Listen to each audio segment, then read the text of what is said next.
What's up, YouTube? Hudson Fan 15 back with another mail day. I've got a few packages in from YouTubers, a few eBay things. First off, one of my cheap Panini Redemption pickups. Hoping for an SP on this Marcel Darius Redemption. Card got basically stuck in New Jersey for a week.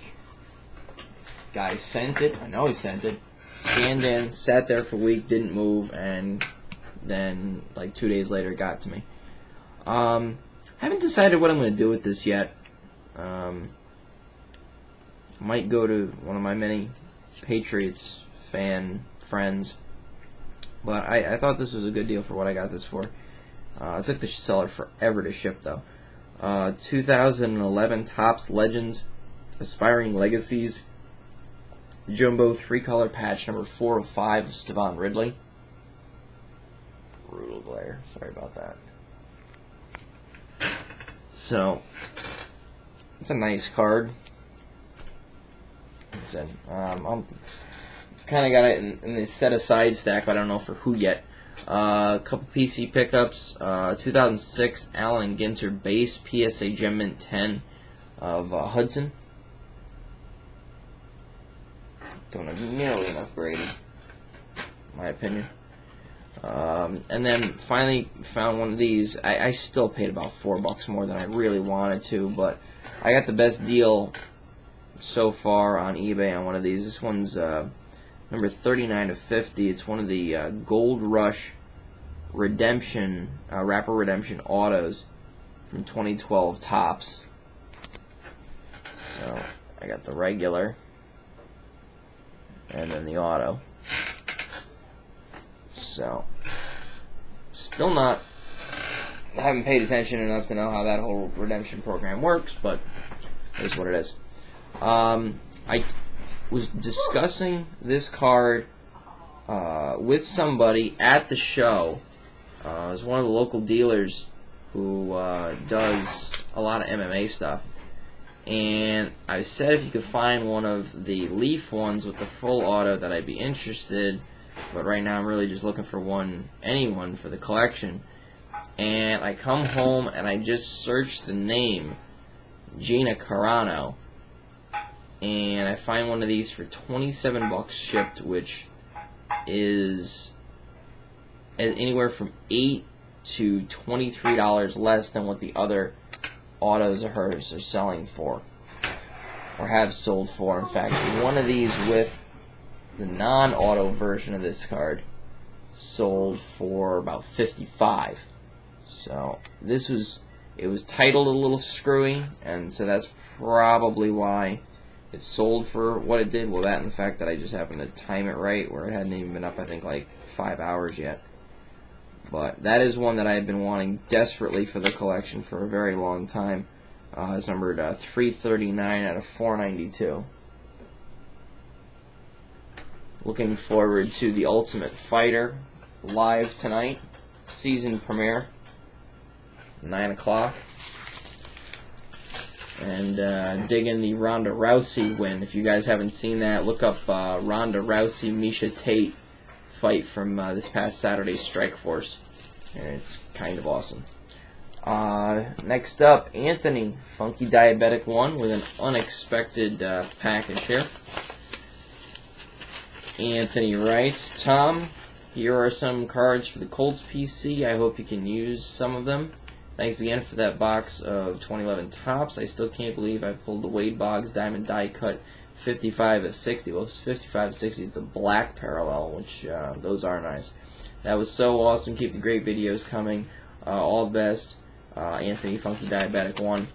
Anthony, thank you, sir. I think I was using that to hit you back for something you sent me, so this, I guess, tag I'm it. So we got a bunch of little things here. I opened up the package, but I didn't really look through it. See here.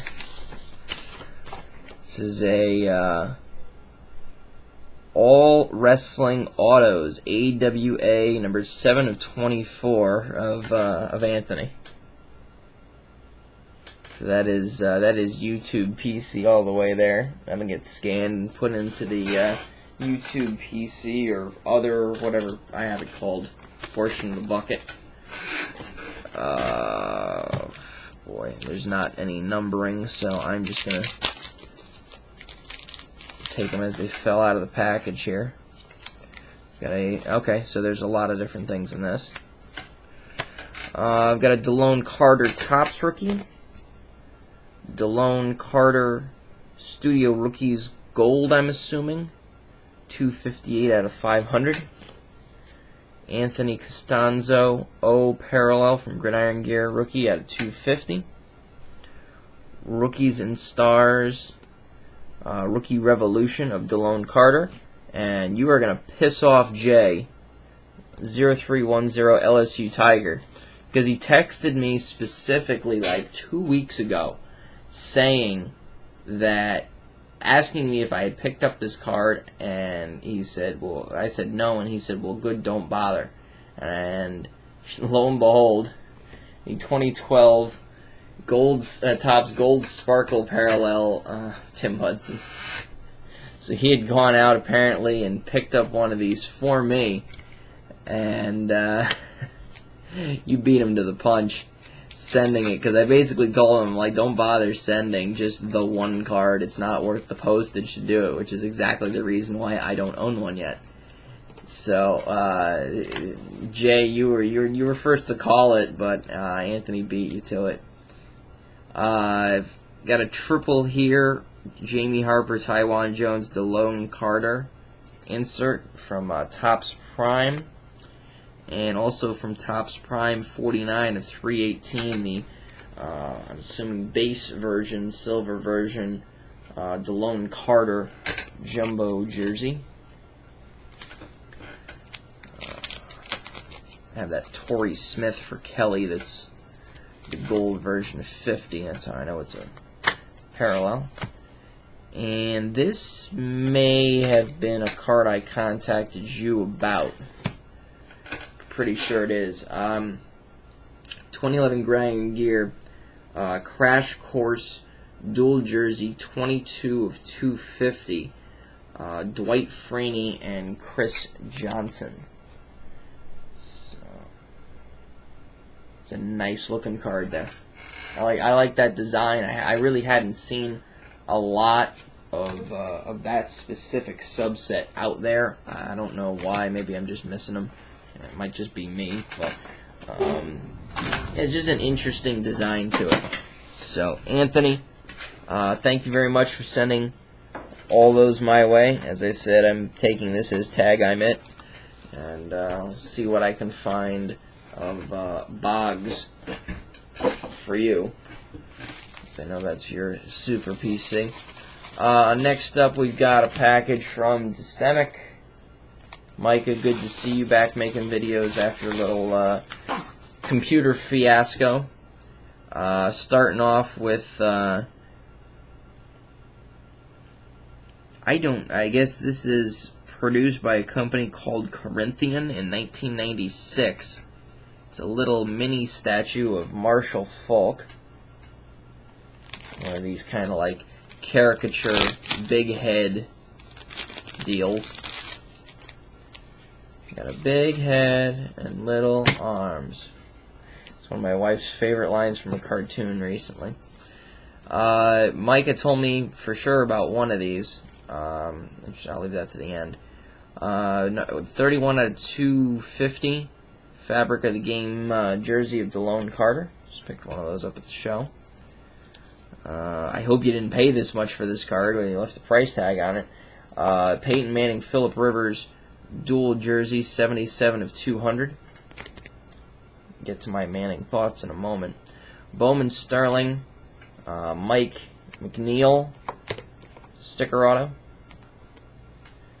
And this is the one he told me about. It was a 2006 Flair Showcase Autographics Joseph Adai rookie auto to close it out. So, Micah, thank you for all of that. Always happy to have some kind of rolling deal going with you, sir. A few people have been texting me about Peyton Manning, and my thoughts are as follows. Very few times in any football fan's career are you privy to watch your team have one of the best quarterbacks in the game for as long as he was with this team. I can't say enough about the good things that he did while he was here, both on and off the field. Peyton was probably the main and his success was the main driving factor in the team being able to lobby for a new stadium, get it, and then get a Super Bowl this past season. You don't do that with a losing football team. And I see what happened this week as the logical conclusion, the logical divorce of the two sides. I think both have handled it pretty well as far as the timing of it. They wanted to keep Peyton a Colt as literally as long as humanly possible. It was very apparent to anyone with two eyes and more than one brain cell that he was not going to be with this team any longer. It just didn't make sense. There are any number of teams who have the capacity of winning now, who have the flexibility under the cap, either by contracts that have expired out or by guys who are easily cut that can take him. I think anybody who thinks he's going to the Jets needs to hope they don't get drug tested anytime soon. I think that there are a lot of teams that could make it work with him that are a quarterback of his stature, provided that he's at least 80% of what he was before these neck injuries. That's going to be the difference between them being a playoff team, not being a playoff team. And if he goes to Houston, which I see as a pretty idyllic situation, then, I mean, granted, they would have to give up on Matt Schaub, which might be a hard sell down there, but they have to be considered the favorites for the Super Bowl, with Manning at the helm, him throwing to Andre Johnson and possibly Reggie Wayne on the other side. I would even go so far as to say Mario Williams would possibly consider taking less money or a structured deal that allows him to come back to that team as well. I don't think it's going to happen. I think he's going to be a money guy, and I think he's going to go wherever whoever offers him the most amount of money. But even without him, I think they've got to be considered Super Bowl favorites with Peyton on the team. There are other teams that are not as fortunate to have all the pieces in place, but I don't think that's a selling factor here. I think you're going to see Peyton Manning and the traveling Indianapolis Roadshow, where there could be as many as 6 other guys who are all currently free agents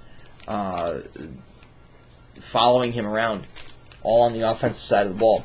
So if you see a team and you think, well, they don't have the offensive weapons to make it work, or they can't protect him, he's going to roll into town with Jeff Saturday, Ryan Diem, Reggie Wayne, Pierre Garçon, maybe Anthony Gonzalez, maybe Jacob Tamme, and I wouldn't be surprised to see a couple of defensive guys head that way too, which is why I was really pleasantly surprised that the Colts re-signed Robert Mathis.